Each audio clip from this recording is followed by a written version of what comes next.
ಕಾರ್ಯಕ್ರಮಕ್ಕೆ ಮತ್ತೊಮ್ಮೆ ಸ್ವಾಗತ. ನನ್ನ ಕಾರ್ಯಕ್ರಮದಲ್ಲಿ ಗಣ್ಯ ಅತಿಥಿಗಳ ಜೊತೆ ಮಾತಾಡೋಣ. ಮೇಡಮ್, ನಾವು ಈಗಾಗಲೇ ನಮ್ಮ ಕಾರ್ಯಕ್ರಮದ ಟೈಟ್ಲೇ ನಾಚಿಕೆಗೇಡು ಅಂತ ಕೊಟ್ಟಿದ್ದೀವಿ. ಈಗಾಗಲೇ ಸತತವಾಗಿ ರಾಜ್ಯದಲ್ಲಿ ನಡೀತಾ ಇರೋ ಪ್ರಕರಣಗಳನ್ನು ರಾಜ್ಯದ ಜನತೆ ಮುಂದೆ ನಾವು ಇಡ್ತಾ ಬರ್ತಾ ಇದ್ದೀವಿ. ನೀವು ಕೂಡ ಸರ್ಕಾರಕ್ಕೆ ಪತ್ರ ಬರೆದ್ರಿ, ಏನೂ ಆಗ್ತಾ ಇಲ್ಲ. ಯಾಕೆ? ಸರ್ಕಾರದ ಭಾಗ ತಾವು ಈಗಷ್ಟೇ ಕ್ಯಾಬಿನೆಟ್ ಮೀಟಿಂಗನ್ನು ಮುಗಿಸ್ಕೊಂಡು ಇಲ್ಲಿಗೆ ಬಂದಿದ್ದೀರಿ, ಏನು ಹೇಳ್ತೀರಿ? ನಿಮ್ಮ ಟೈಟಲ್ ಸರಿಯಾಗಿದೆ. ಎಲ್ಲರಿಗೂ ನಾಚಿಕೆಗೇಡಿನ ವಿಚಾರ ಇದು. ಸರ್ಕಾರಕ್ಕೆ, ನಮ್ಮ ವ್ಯವಸ್ಥೆಗೆ, ನಮ್ಮ ಸಮಾಜಕ್ಕೆ. ನನಗೆ ಅನಿಸುತ್ತೆ ಈ ವ್ಯವಸ್ಥೆಯ ಬಗ್ಗೆನೂ ಒಂದ್ಸಲ ತುಂಬ ಬೇಜಾರಾಗುತ್ತೆ. ನಾನು ಹೇಳ್ತಾ ಇದ್ದೆ ತೇಜಸ್ವಿನಿಯವರಿಗೆ, ನಾನು ಈ ವಿಚಾರ ಮಾತಾಡೋಕ್ಕೆ ಇಷ್ಟ ಇಲ್ಲ ಅಂತ ಹೇಳಿ. ಅಲ್ಲ, ಬೇರೆಯವರಾದರೆ okay madam, you are part of the government.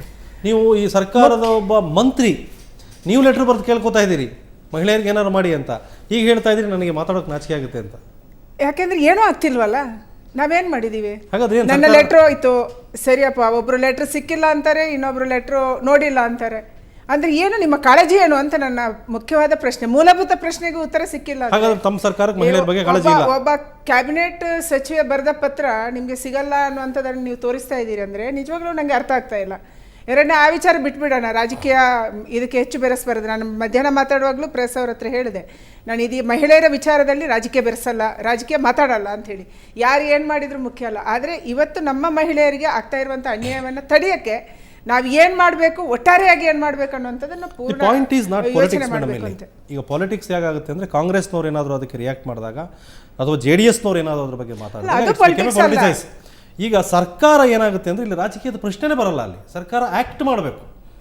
ನಿಮ್ಮಲ್ಲಿ ಪವರ್ ಇದೆ, ನೀವು ಅದನ್ನು ತೋರಿಸ್ಬೇಕು ಅಂತ ನೀವು ಒಂದಷ್ಟು ಸಲಹೆಗಳನ್ನು ಕೊಟ್ಟಿದ್ದೀರಿ. ಈಗ ಇವತ್ತಿನ ಪತ್ರಿಕಾಗೋಷ್ಠಿಯಲ್ಲಿ ಗೃಹ ಸಚಿವರು 1-2-3 ವಿಚಾರಗಳನ್ನು ಹೇಳಿದ್ದಾರೆ. PG ಅವರೆಲ್ಲ ನೋಂದಣಿ ಮಾಡ್ಕೋಬೇಕು, ಪೊಲೀಸ್ ಇಲಾಖೆ ಬಹುತೇಕ ಮಾಹಿತಿಗಳಿರುತ್ತೆ ಅದ್ರ ಬಗ್ಗೆ. 1991ಕ್ಕೆ ನೀವು ಫೋನ್ ಮಾಡಿ ಅಂತ, ಅಂದರೆ ಆದಮೇಲೆ ರೇಪ್ ಆದಮೇಲೆ ನೀವು ಫೋನ್ ಮಾಡಿ ಅಂತ, ಆಂಬುಲೆನ್ಸ್ಗೆ ಫೋನ್ ಮಾಡಿದಾಗೆ. ಆಮೇಲೆ ಖಾಸಗಿ ಕ್ಯಾಬ್ಗಳೆಲ್ಲ GPS ಅಳವಡಿಸ್ಕೋಬೇಕು. ಇದರಿಂದ ನಿಯಂತ್ರಣ ಸಾಧ್ಯನಾ? ನನಗೆ ಅನಿಸುತ್ತೆ ಬೇಜವಾಬ್ದಾರಿಯ ಪರಮಾವಧಿ. ನಾನು ಸರ್ಕಾರದಲ್ಲಿದ್ದು ಸರ್ಕಾರದ ಬಗ್ಗೆ ಮಾತಾಡಬಾರ್ದು. ಆದರೂ ನನಗೆ ಯಾಕೆ ಕಳೆದ 2 ತಿಂಗಳ ಘಟನೆಗಳನ್ನು ನೋಡಿದರೆ ನೀವು ಹೇಳ್ಬೋದು, ಇಲ್ಲಿ ವಿರೋಧ ಪಕ್ಷದವರೇ ಕೂತಿದ್ದಾರೆ, ಅವರಿಗಿಂತ ಜಾಸ್ತಿ ನೀವು ಮಾತಾಡ್ತೀರಿ ಅಂದರೆ ನಿಜವಾಗ್ಲೂ ಬೇಸರಾಗಿ ನಾನು ಮಾತಾಡ್ತಾ ಇದ್ದೀನಿ. ಇವತ್ತು ಯಾವ ಕ್ರಮಗಳನ್ನು ನಾವು ಒಬ್ಬಳು ಡೆಲ್ಲಿಯಲ್ಲಿ ಸತ್ತಾಗ ಇಡೀ ಸಮಾಜ ಅವಳ ಬಗ್ಗೆ ಸ್ಪಂದನ ಮಾಡ್ತು. ಡೆಲ್ಲಿಯ ಯುವಕ ಯುವತಿಯರು, ಮುಖ್ಯವಾಗಿ ನಮ್ಮ ವಿದ್ಯಾರ್ಥಿನಿಯರು ದೇಶದ ಕಣ್ಣು ತೆರೆಸಿದ್ರು. ಆದರೆ ನಮ್ಮ ರಾಜ್ಯದಲ್ಲಿ ನಮ್ಮ ಕಣ್ಣು ಮುಂದೆನೇ ಕಳೆದ 2 ತಿಂಗಳಲ್ಲಿ 25 ಘಟನೆ ನಡೆದಿದೆ. ನಾನು ನಿನ್ನೆ ಪತ್ರ ಬರೆಯುವಾಗ ಅದು 15 ಅಂತಿತ್ತು, ಮತ್ತೆ ನಿನ್ನೆ 7-8 ಘಟನೆ ಆಗಿದೆ ಅನ್ನುವಂಥದ್ದನ್ನು ಒಟ್ಟು ವರದಿ ಇದೆ. ಈ ವರದಿಯನ್ನು ಯಾರಾದರೂ ತರಿಸ್ಕೊಂಡಿದ್ದಾರೆ? ಯಾರಿಗೆ ಯಾವ ನಮೂನೆಯ ಕೇಸ್ ಬುಕ್ ಆಗಿದೆ? ಯಾವ ರೀತಿಯ ಕೇಸ್ಗಳನ್ನು ಹಾಕಿದ್ದೀರಿ? ಎಷ್ಟು ಜನಕ್ಕೆ ಶಿಕ್ಷೆ ಆಗಿದೆ? ಯಾವ ಹಂತದಲ್ಲಿದೆ? ಇದು ಯಾವ ಮಾಹಿತಿ ಇಲ್ಲ. It's very surprise statement madam ನಿಮ್ಮದು. ಯಾಕೆಂದರೆ ಸರ್ಕಾರದಲ್ಲಿ ಒಬ್ಬ ಕ್ಯಾಬಿನೆಟ್ ದರ್ಜೆ ಸಚಿವರಾಗೇ ಮಾಹಿತಿ ಇಲ್ಲ ಅಂದಮೇಲೆ ರಾಜ್ಯದಕ್ಕೆ ಸಾಧ್ಯವೇ ಇಲ್ಲ. ರೈಟ್, ಹಿರಿಯ ಪೊಲೀಸ್ ಅಧಿಕಾರಿ ಆಗಿದ್ರಿ ತಾವು ಕೂಡ, ಅಜೀಮ್ ಅವರೇ. ಈ ಎಲ್ಲ ಬೆಳವಣಿಗೆಗಳನ್ನು ತಾವು ಕೂಡ ಗಮನಿಸ್ತಾ ಇದ್ರಿ. ತಮ್ಮ ಕಾಲದಲ್ಲೂ ಕೂಡ ಅನೇಕ ದೊಡ್ಡ ಪ್ರಕರಣಗಳನ್ನು ತಾವು ಭೇದಿಸಿದಿರಿ. ಏನಾಗಬೇಕು ಅಂತೀರಿ? ಏನಾಗ್ತಾ ಇದೆ? ಮೊದಲನೇದಾಗಿ ಇವತ್ತು ಸರ್ಕಾರದ ಹಿರಿಯ ಸಚಿವರು ಶೋಭಾ ಕರಂದ್ಲಾಜೆ ಅವರು ಬಂದಿದ್ದಾರೆ. ಅವರಿಗೆ ನಾನು ಅಭಿನಂದಿಸ್ತೇನೆ. ಯಾಕಂತ ಹೇಳಿದ್ರೆ, ಸರ್ಕಾರದಲ್ಲಿ ಇದ್ಕೊಂಡು ಸರ್ಕಾರ ಏನು ತಪ್ಪು ಮಾಡ್ತಾ ಇದೆ, ಸರ್ಕಾರದಿಂದ ನಡೆದಿರುವಂಥ ನಿರ್ಲಕ್ಷ್ಯತೆ ಎತ್ತಿ ಹೇಳುವಂಥದ್ದಿದೆಯಲ್ಲ, ಅದು ಭಾಳ ದೊಡ್ಡ ಧೈರ್ಯ. ಅದು ರುಸ್ತುಮ್ ಕೆಲಸ ಅವ್ರು ಮಾಡಿದ್ದಾರೆ. ಅದು ಏನಾಗುತ್ತೆ, ಅವರಲ್ಲಿ ಇರುವಂಥ ಒಂದು ಇಂಪಾರ್ಶಿಯಾಲಿಟಿ, ಅವರ ಕನ್ಸರ್ನ್ ಫಾರ್ ವುಮೆನ್ ಅದು ತೋರಿಸ್ಕೊಟ್ಟಿದ್ದಾರೆ. ಈಗ ತಾನೇ ತಾವು ಚರ್ಚೆ ಮಾಡಿದ್ರಿ, ಅಶೋಕ್ ಅವರಾಗಲಿ ಮುಖ್ಯಮಂತ್ರಿಗಳಾಗಲಿ ಇದರ ಬಗ್ಗೆ ಯಾವುದೇ ಒಂದು ಆ್ಯಕ್ಷನ್ ತಗೊಂಡಿಲ್ಲ. ಲೆಟ್ರು ಸಹ ಓದಿ ನೋಡಿಲ್ಲ ಅವರು. ಒಬ್ಬರು ಸೀನಿಯರ್ ಮಿನಿಸ್ಟ್ರು ಸರ್ಕಾರದಲ್ಲಿ ಇಟ್ಕೊಂಡು ಅದೇ ಕ್ಯಾಬಿನೆಟ್ ಸಚಿವರು ಒಂದು ಲೆಟರ್ ಬರೀತಾರೆ, ನಿಮ್ಮಿಂದ ನಿರ್ಲಕ್ಷ್ಯತೆ ಆಗ್ತಾ ಇದೆ, ಇಡೀ ರಾಜ್ಯ ನೋಡ್ತಾ ಇದೆ ಇವತ್ತು ಸರ್ಕಾರ ಇದೆಯೋ ಇಲ್ವೋ ಅಂತೇಳ್ಬಿಟ್ಟು, ಇದರ ಬಗ್ಗೆ ಕೂಡಲೇ ಒಂದು ಆ್ಯಕ್ಷನ್ ತಗೊಳ್ಳಿ ಅಂತ ಹೇಳಿದ್ರೆ, ಅಟ್ಲೀಸ್ಟ್ ಆ ಲೆಟರ್ ಓದಿಲ್ಲ ಅಂತ ಹೇಳಿದ್ರೆ, ಲೆಟರ್ ತಲುಪಿಲ್ಲ ಅಂತ ಹೇಳಿದ್ರೆ ಸರ್ಕಾರ ಇದೆಯಾ ಇಲ್ಲಿ? ಇವತ್ತು ಏನು ಹೋಮ್ ಮಿನಿಸ್ಟರ್ ಹೇಳಿದ್ದಾರೆ, CCTV ಅಳವಡಿಸ್ತೀವಿ ನಾವು ಅಂತ ಹೇಳಿದ್ದಾರೆ, GPS ಹಾಕ್ತೀವಿ ಅಂತ ಹೇಳ್ಬಿಟ್ಟು. ಇದು ಆಗುವಂಥ ಮಾತಾ? ನೋಡಿ ಸ್ವಾಮಿ, ಈ ಕ್ರೈಮ್ ನಲ್ಲಿ 2 ವಿಷಯಗಳಿವೆ. ಒಂದು, ಕ್ರೈಮ್ ಆದರೆ ಪತ್ತೆ ಕಾರ್ಯ ಮಾಡುವಂಥದ್ದು, ಒಂದು ಪ್ರಿವೆಂಟ್ ಮಾಡುವಂಥದ್ದು. ಅಪರಾಧ ಆಗದೆ ರೀತಿ ನಾವು ಯಾವ ರೀತಿ ಕ್ಯೂರ್ ಅಂತ ಹೇಳ್ಬಿಟ್ಟು CCTV ಹಾಕುದು ಯಾವಾಗ ಅಂತ ಹೇಳಿದ್ರೆ ಅದು ಪತ್ತೆ ಕಾರ್ಯ, ಅದು ಪ್ರಿವೆನ್ಷನ್ ಅಲ್ಲ.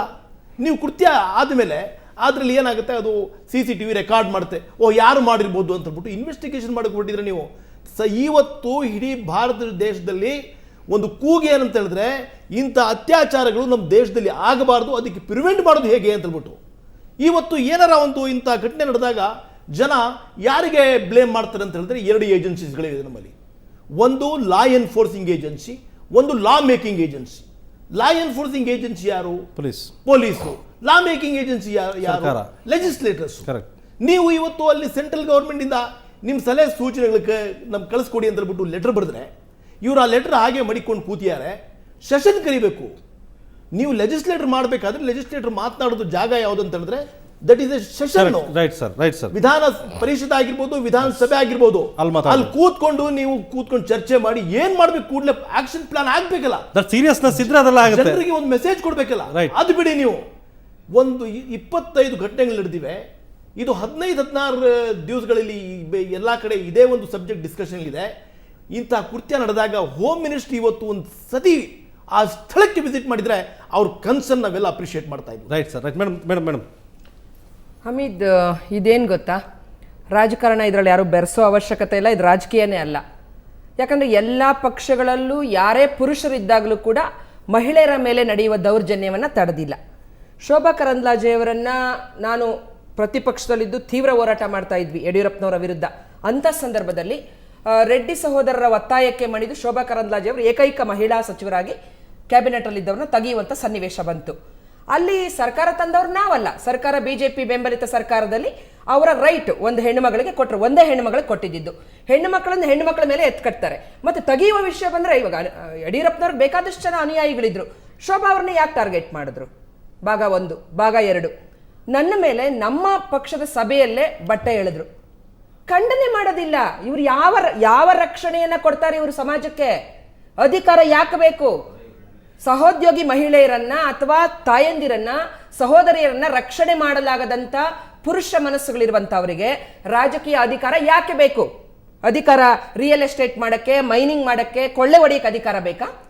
ಮನಸ್ಸುಗಳು ಸ್ಪಂದನೆ ಮಾಡುವ ಮನಸ್ಸು. ಅಜಿಮ್ ಜಿ ಅವ್ರ ಬಗ್ಗೆ ನಾನು ಮೀಡಿಯಾದಲ್ಲಿದ್ದಾಗಲೂ ಕೂಡ ಒಂದು ಪುಟ್ಟ ಮಗುವನ್ನ ಅತ್ಯಾಚಾರ ಮಾಡಿ ಅರ್ಧ ಸುಟ್ಟು ಬಿಸಾಡಿದಂತ ಕೇಸಲ್ಲಿ ನಾವು ಅಜಿಮ್ ಅವರು ಜೊತೆಯಾಗಿ ಕೆಲಸ ಮಾಡಿದ್ವಿ.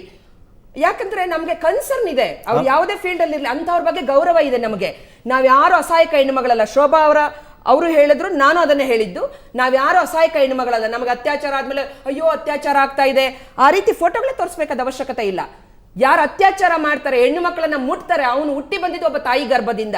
ಇನ್ನೊಂದು ಮಗುವನ್ನ, ಒಂದು ಹೆಣ್ಣನ್ನ ಮುಟ್ತಾನಲ್ಲ, ಆ ಮುಟ್ಟುವಂತ ಮಕ್ಕಳನ್ನ ಹೆರ್ತೀವಲ್ಲ, ತಾಯಿ ಕೈಯಲ್ಲೇ ಇದೆ ಇವತ್ತು. ಅಂತ ಕೆಟ್ಟ ಪರಂಪರೆಯನ್ನು ನಾಶ ಮಾಡುವ ಶಕ್ತಿ ಮಹಿಳಾ ಕುಲಕ್ಕೆ ಇದೆ ಅನ್ನೋದನ್ನ ನಾವು ಹೇಳಕ್ ಇಷ್ಟಪಡ್ತೀವಿ. ಇಂಥ ಒಂದು ನಮಗೂ ಕೂಡ ಯಾವುದೇ ಒಂದು ಮೀಡಿಯಾದಲ್ಲಿ ಬಂದು ಇದ್ರ ಬಗ್ಗೆ ಮಾತಾಡಕ್ಕೆ ತುಂಬಾ ನೋವಿನ ವಿಚಾರ. ಇವತ್ತು ನೀವು ಕರೆದಿದ್ದೀರಿ ಅಂತೇಳಿ ಒಂದು ಗೌರವ ಇಟ್ಟು ಬಂದಿದ್ದೀರಿ. ಯಾಕಂದ್ರೆ ನೋವ್ಯಾಕೆ ಅಲ್ಲ, ನೀವೆಲ್ಲ ಲೈಮ್ ಲೈಟ್ ಅಲ್ಲಿ ಇರೋರು, ಸಾರ್ವಜನಿಕ ಜೀವನದಲ್ಲಿ ಈಗ ನೀವು ಮಾತಾಡ್ತಾ ಸಚಿವರು ಎಲ್ಲ ಮಹಿಳೆಯರು ಬಂದು ಮಾತಾಡೋಕ್ಕಾಗುತ್ತಾ? ಶೋಭಾ ಕರಂದ್ಲಾಜೆ ಅವರಿಗೂ ಅಶೋಕ್ ಅವರಿಗೂ ರಾಜಕೀಯ ಭಿನ್ನಾಭಿಪ್ರಾಯಗಳಿದೆ. ಯಡಿಯೂರಪ್ಪನವರ ಬಣ ಅದು ಡಿಫರೆಂಟ್. ಕ್ಯಾಬಿನೆಟ್ ಸಚಿವರ ಲೆಟರ್ ಅನ್ನ ಓದಲ್ಲ ಅಂತ ಹೇಳಿದ್ರೆ ಪ್ರಜಾಪ್ರಭುತ್ವ ಇದು ಯಾರಿಗೆ ಹೇಳ್ಕೋಬೇಕು? ಅವರು ಒಂದು ಬರೀತಾರೆ ವಾತಾವರಣ. ಹೌದು, ಇವತ್ತು ಮಹಿಳೆಯರು ಠಾಣೆಗೆ ಹೋಗಿ ನನ್ನ ಮೇಲೆ ಅತ್ಯಾಚಾರ ಆಗಿದೆ, ನನ್ನ ಗಂಡ ದೌರ್ಜನ್ಯ ಮಾಡ್ದ, ನನ್ನ ಪಕ್ಕದ ಮನೆಯವನ್ನ ಅತ್ಯಾಚಾರ ಮಾಡ್ದ ಹೇಳುವ ಸ್ಥಿತಿ ಇದೆಯಾ? ನ್ಯಾಯಾಲಯದಲ್ಲಿ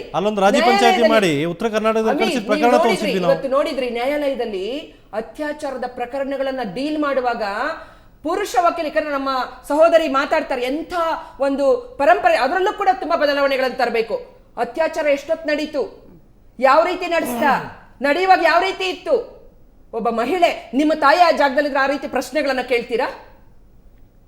ನನ್ನ ಮೇಲೆ ದೌರ್ಜನ್ಯ ಆಗಿ ರಾಮನಗರ ಕೋರ್ಟಲ್ಲಿ ನಾನು ಎದುರಿಸಿದ್ದೇನೆ. ಡಿಫೆನ್ಸ್ ಲಾಯರ್ಗಳು ಹೆಂಗ್ ಪ್ರಶ್ನೆ ಮಾಡ್ತಾರೆ ಅಂತೇಳಿ, ಯಾವ ಬಟ್ಟೆ ಹುಟ್ಟಿದ್ರಿ, ಯಾವ ರೀತಿ ಹೇಳಿದ್ರು. ನಮಗೆ ಗಂಡು ಮನಸ್ಸಲ್ಲ, ಅದಕ್ಕಿಂತ ಹೆಚ್ಚಿನ ಮನಸ್ಸಿರೋರು ನಮಗೆಲ್ಲ ಇಂಥದ್ದು ಬೇಕಾಗಿರೋದು. ಈ ಡಿಬೇಟ್ ನಲ್ಲಿ ನಾನು ಹೇಳಕ್ ಇಷ್ಟಪಡೋದಿಷ್ಟೇ, ಯಾವುದೇ ಮಹಿಳೆ ತಲೆ ತಗ್ಗಿಸಬೇಕಾದ ಅವಶ್ಯಕತೆ ಇಲ್ಲ. ನಾವು ತಪ್ಪು ಮಾಡಿಲ್ಲ. ಈ ಭಾರತ ಭೂಮಿಯಲ್ಲಿ ನಾವು ಅರ್ಧ ಜನ ಇದ್ದೇವೆ.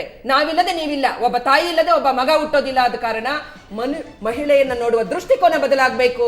ಮತ್ತೆ ಮಹಿಳೆಯರಿಂದ ಮತ ಹಾಕಿಸಿಕೊಳ್ಳುವ ನೀವುಗಳು ಮಹಿಳೆಯರ ಬಗ್ಗೆ ಸಮಾನವಾದ ಗೌರವವನ್ನು ತೋರಬೇಕು, ಸೂಕ್ಷ್ಮ ಮತಿಗಳಾಗಬೇಕು. ಇಲ್ಲ ಅಂತ ಹೇಳಿದ್ರೆ ಮನೆಗೆ ಹೋಗಿ. ಚಂದ್ರಿಕಾ ಮೇಡಮ್, ತೇಜಸ್ವಿನಿ ಅವರು ಹೇಳಿದಾಗೆ ಮಾತಾಡೋದಕ್ಕೆ ಅಸಹ್ಯ ಅನಿಸುತ್ತೆ. ಯಾಕಂದರೆ ಇವತ್ತು ಸರ್ಕಾರ ಇದೆ, ಮೇಡಮ್ ಇದ್ದಾರೆ. ಮೇಡಮ್ ಒಂದು ಲೆಟ್ರು ಬರೆದಿದ್ದು ಅವ್ರಿಗೆ ಸಾಕಾಗಿಲ್ಲ, ಸುಮಾರು 10 ಲೆಟ್ರ್ ರಿಪೀಟೆಡ್ಲಿ ಹೋಗಬೇಕಾಗಿತ್ತು ಅನಿಸುತ್ತೆ. ಒಂಥರ ಎಮ್ಮೆ ಚರ್ಮ ಅಂತಾರೆ ನೋಡಿ, ಹಾಗೆ ಅವ್ರಿಗೆ 1 ಲೆಟ್ರ್ ಇನ್ನೂ ಸಾಕಾಗಿಲ್ಲ. ಅದೇ ರೀತಿ ಮೇಡಮ್ ಒಂದು ಸಲಹೆ ಕೊಟ್ಟಿದ್ದಾರೆ, ಮಹಿಳೆಯರು ಪೊಲೀಸ್ ಸ್ಟೇಷನ್ಗಳಿಗೆ ಹೋದಾಗ ಸರಿಯಾದ ವರ್ತನೆ ಇರಬೇಕು ಅಲ್ಲಿ ಅಂತ. ಆದರೆ ಯಾವುದೇ ಮಹಿಳೆ ಯಾವುದೇ ದೂರು, ಅತ್ಯಾಚಾರ ಅಂತ ಅಲ್ಲ, ಯಾವುದೇ ದೂರು ತೊಗೊಂಡೋದಾಗ ಈ ಪೊಲೀಸ್ನರ ನಡವಳಿಕೆಗಳು ನೋಡಿ. ಒಂದು ಸ್ಮಾಲ್ ಇನ್ಸಿಡೆಂಟ್ ಹೇಳ್ತೀನಿ. ಮೊನ್ನೆದು ನಮ್ಮನೆ ಕೆಲಸದೊಳಗೆ ಏನೋ ಆಯಿತು, ಘಟನೆ ಆಯಿತು. ಅವಳು ಹೋದ್ಲು ಸ್ಟೇಷನ್ಗೆ, ನನ್ನ ಕೇಳಲಿಲ್ಲ, ನಾನು ಇರಲಿಲ್ಲ, ಹೋದರೆ ಯಾವ ಥರ ನೋಡಬೇಕು ಒಬ್ಬ ಪೊಲೀಸ್ ಇನ್ಸ್ಪೆಕ್ಟರ್ ಆದವರು, ಮೇಲಿಂದ ಕೆಳಗವರೆಗೂ ನೋಡಿಬಿಟ್ಟು ಏನಮ್ಮ ನೀನು ಮನೆ ಕೆಲಸದವಳ ಥರ ಇಲ್ವೇ ಇಲ್ಲ ಅಂತ ಹೇಳಿದ್ರಂತೆ. ಇಲ್ಲೇ ಗೊತ್ತಾಗುತ್ತೆ ನಮ್ಮ ಹೋಮ್ ಮಿನಿಸ್ಟ್ರು ಕಂಟ್ರೋಲ್ ಹೇಗಿದೆ ಅಂತ. ಅದೇ ರೀತಿ ಒಂದು ಬಸ್ ಓಡಾಡುತ್ತೀರಿ, ಮತ್ತಿಕೆರೆಯಿಂದ ಮೆಜೆಸ್ಟಿಕ್ ಒಂದು ಮಹಿಳಾ ವಿಶೇಷ ಓಡಾಡುತ್ತೆ, ಅದು ಯಾವಾಗ ಮುರ್ಕೊಂಬೀಳುತ್ತೋ ಗೊತ್ತಿಲ್ಲ. ಇಂತಹ ಕಾಳಜಿ ಮಹಿಳೆಯರ ಮೇಲೆ ಇದೆ ಅಂದಾಗ ನಮಗೆ ಸರ್ಕಾರ ಏನಕ್ಕೆ ಬೇಕು? ಇವ್ರಿಗೆ ಯಾವ ರೀತಿ ಕಾಳಜಿ ಇದೆ ಮಹಿಳೆಯರ ಮೇಲೆ? ನೋಡಿ, ಇಲ್ಲಿ ಹೆಣ್ಣನ್ನು ನೋಡುವ ದೃಷ್ಟಿಕೋನ, ವೇಶ್ಯಾವಾಟಿಕೆ ಇರ್ತಕ್ಕಂಥದ್ದು ಸಮಾಜ ತಲೆ ತಗ್ಗಿಸಬೇಕಾದ ವಿಚಾರ. ಫಸ್ಟ್ ಆಫ್ ಆಲ್, ಪುರುಷನ ಭೋಗಕ್ಕೆ ಅಸಹಾಯಕ ಮಹಿಳೆಯರು ಅಥವಾ ವೇಶ್ಯಾವಾಟಿಕೆಗೆ ಎಂಥ ಮಹಿಳೆಯರು ಹೋಗ್ತಾರೆ? ಕಾನೂನಿನಲ್ಲಿ ಅವಕಾಶ ಇದೆ. ಬಾಂಬೆ ಇರಬಹುದು, ಕೋಲ್ಕತ್ತಾ ಇರಬಹುದು, ಕೆಲವು ಪ್ರದೇಶಗಳಲ್ಲಿ. ಅವರು ಈ ಅತ್ಯಾಚಾರ ಪ್ರಕರಣ ನಡೆದಿದ್ದೇಗೆ 11:30 ರಾತ್ರಿಯಲ್ಲಿ ಒಂದು ಹೆಣ್ಮಗಳು ಬಾಯ್ ಫ್ರೆಂಡ್ ಜೊತೆನೋ ಅಥವಾ ಮದುವೆ ಆಗುವ ಹುಡುಗನ ಜೊತೆನೋ ಅಣ್ಣನ ಜೊತೆನೋ ಹೋಗ್ತಿರ್ತೀವಿ ಅಂತ ಇಟ್ಕೊಳ್ಳಿ. ಈ ದೇಶದಲ್ಲಿ ನಮಗೆ ಸ್ವತಂತ್ರ ಇಲ್ಲ. ಅವಳನ್ನ ವೇಶ್ಯೆ ಅಂತ ಹೇಳಿ ಅವರು ಬಲಾತ್ಕಾರ ಮಾಡಿದ್ದು. ಬಲಾತ್ಕಾರ ಮಾಡಿ ಅವಳ ಮರ್ಮಾಂಗದಲ್ಲಿ ಏನು ರಾಡನ್ನ ಹಾಕಿ ಆ ಅಮಾನವೀಯ ಕೃತ್ಯ ಇದೆಯಲ್ಲ, ಕಾನೂನಲ್ಲ, ಮಹಿಳಾ ಕುಲ ದಂಗೇಳುತ್ತೆ. ನಮ್ಮ ಶರೀರ, ನಮ್ಮ ಮರ್ಯಾದೆ, ನಮಗೆ ರಕ್ಷಣೆ ಮಾಡ್ಕೊಳ್ಳೋಕೆ ಅವಕಾಶ ಇದೆ, ಶಕ್ತಿ ಇದೆ. ಆ ಪೂರಕ ವಾತಾವರಣ ಅವರಿಗೆ ಮನೋಬಲ ಕೊಡುವಂತ ನಿಮ್ಮಂತ ಕಾರ್ಯಕ್ರಮಗಳಲ್ಲಿ ಹೆಣ್ಣು ಮಕ್ಕಳ ಮನೋಬಲವನ್ನ ಹೆಚ್ಚಿಸಲಿಕ್ಕೆ ನಾವು ಇವತ್ತು ಇಲ್ಲಿ ಬಂದಿದ್ದೇವೆ ಅಷ್ಟೇ. ರೈಟ್ ಮೇಡಮ್, ಮಾತಾಡ್ತೀವಿ ಮೇಡಮ್, ಇನ್ನಷ್ಟು ಮಾತಾಡ್ತೀವಿ ಮೇಡಮ್, ಚರ್ಚೆ ಮುಂದುವರಿಸ್ತೀನಿ.